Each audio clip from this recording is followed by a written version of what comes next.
Hello and welcome to TSL Talk, where we preview round 3, and undoubtedly the match of the round is down at Lauderdale. Adam, where you're going down to see the Bombers take on one of the early premiership favourites in Burnie. Yeah, absolutely. It's two unbeaten sides, not including the Foxtel Cup hammering the Burnie Cup on the weekend. But you know, it's been probably the biggest game of the season so far, isn't it? You know, these sides are Burnie are there and thereabouts were last year, of course, have been tipped as another premiership, and Lauderdale on the improve, and I think we'll get a good test of where they're at. And from what we've seen in the TSL, probably Burnie has been a standout performer so far. Launceston taking a little while to find their stride, but yeah, like you said, and Lauderdale have had some good wins, but we're really not quite sure how high or how far they're going to progress. Yeah, well that's true. I mean, they've played Hobart and South Launceston. Obviously South Launceston a bit of an improver as well, so and not too sure how you can gauge out of that. So this is their big test, and they're steeling themselves for this. You know, they've got a couple of players that might be coming back in, but even if they don't win, if you know, say an honourable loss, but it will give them a true indication, I guess, on where they're at.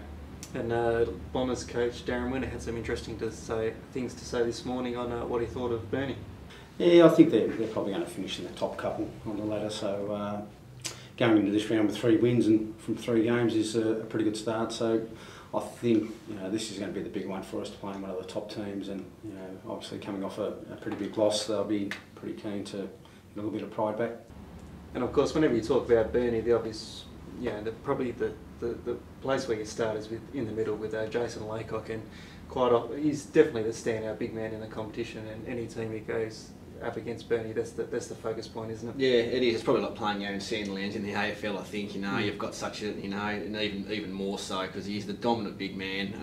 I think with the TSL votes so far, he's been given 5 for the first 2 games, so he's obviously starting the season really well. And from what I saw briefly even against Werribee on the weekend, he still looked like he was getting his hand on the ball first a lot of the time, so a lot of planning will go into that, and again this morning this is what Darren Winter had to say about the likely matchup and what they'll try and do. Yeah, look, Hayden did all right against him up there last year. Around the ground he struggled with him, and he's a lot fitter this year, so Laycock, he has dominated the first couple of rounds.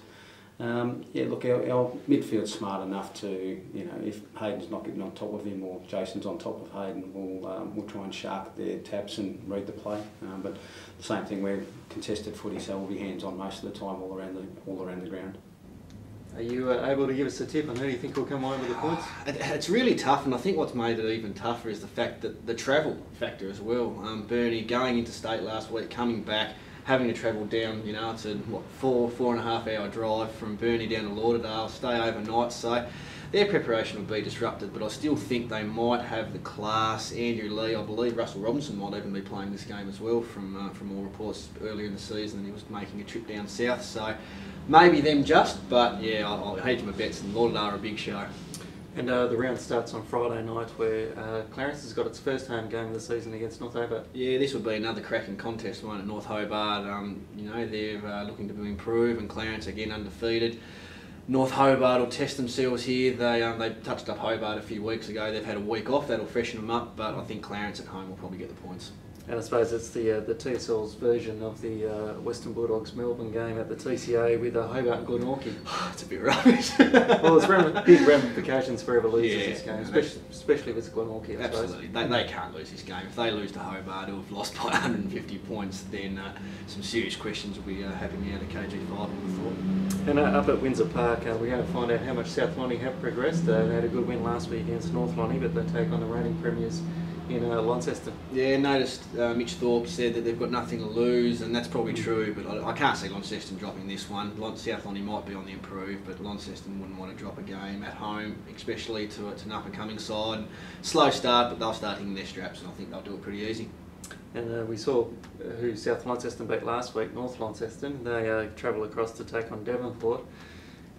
Surely the Northern Bombers will get this one done. You'd hope so. Big danger game. Didn't they play Devonport in the season opener and only just got over the line there, I think. Yep. So, in playing now up on, up at Devonport, geez, they dropped 2 in a row to the sides that finished at the bottom. There'll be a few heads might roll at North Launceston, but I reckon they might just get over the line.